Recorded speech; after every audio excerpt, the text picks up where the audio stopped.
জয় শ্রীরাম। অযোধ্যা মানে প্রভু শ্রীরামের জন্মভূমি। অযোধ্যা মানে ধর্ম। অযোধ্যা মানে আশা।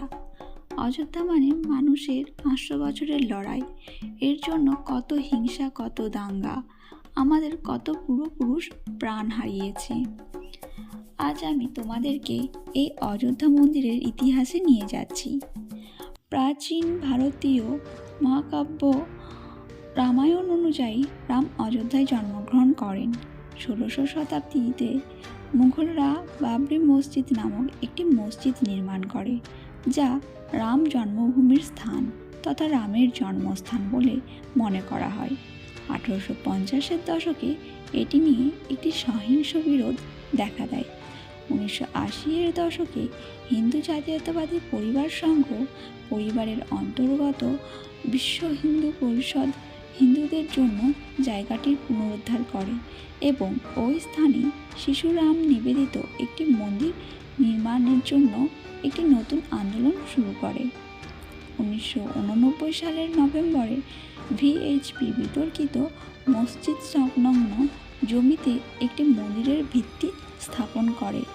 6 ডিসেম্বর 1992-এ ভিএইচপি ও ভারতীয় জনতা পার্টি 1.5 লক্ষ স্বেচ্ছাসেবকদের সাথে যুক্ত স্থানে একটি সমাবেশের আয়োজন করে, যারা কর সেবক নামে পরিচিত।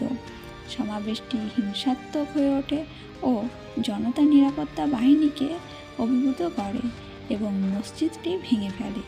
ধ্বংসের ফলে ভারতের হিন্দু ও মুসলিম সম্প্রদায়ের মধ্যে কয়েক মাস ধরে আন্তঃসাম্প্রদায়িক দাঙ্গা হয়, যার ফলে কমপক্ষে 2000 লোক মারা যায় এবং সমগ্র ভারতীয় উপমহাদেশের দাঙ্গার সূত্রপাত ঘটে। মসজিদের ধ্বংসের একদিন পর 7 ডিসেম্বর 1992 তারিখে দ্য নিউ ইয়র্ক টাইমস প্রতিবেদন দেয় যে পাকিস্তান জুড়ে 30টিরও বেশি হিন্দু মন্দিরের মামলা হয়, কিছুতে আগুন দেওয়া ও একটি ভেঙে ফেলা হয়। পাকিস্তান সরকার একদিনের প্রতিবাদে স্কুল ও অফিস বন্ধ করে দিয়েছিল। বাংলাদেশের হিন্দু মন্দিরেও হামলা হয়। বাবরি মসজিদের প্রতিশোধের সময় এই হিন্দু মন্দিরগুলোর মধ্যে কিছু আংশিকভাবে ধ্বংস হয়ে যায়।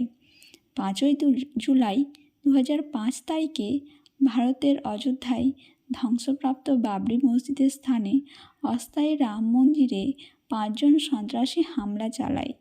কেন্দ্রীয় রিজার্ভ পুলিশ বলের সাথে পরবর্তী বন্দুকযুদ্ধে 5 জনই গুলিবিদ্ধ হয়ে মারা যায়।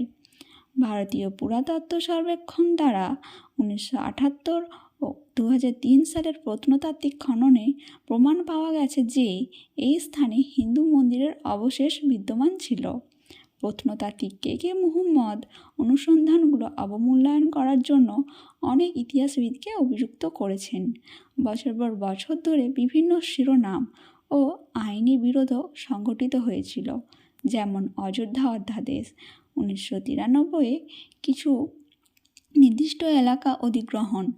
অযোধ্যা বিরোধে 2019 সালের সুপ্রিম কোর্টের রায়ের পরেই সিদ্ধান্ত নেওয়া হয় যে বিতর্কিত জমিটি রাম মন্দির নির্মাণের জন্য ভারত সরকার দ্বারা গঠিত একটি ট্রাস্টের কাছে হস্তান্তর করা হবে। ট্রাস্টটি অবশেষে শ্রীরাম জন্মভূমি তীর্থক্ষেত্র নামে গঠিত হয়েছিল। শহর থেকে কিমি দূরে ধন্যীপুর গ্রামে 22টি মসজিদের জন্য 5 একর জমি বরাদ্দ করা হয়। 5 ফেব্রুয়ারি 2020-এ সংসদে ঘোষণা করা হয়েছিল যে নরেন্দ্র মোদী সরকার মন্দির নির্মাণের পরিকল্পনা গ্রহণ করেছেন।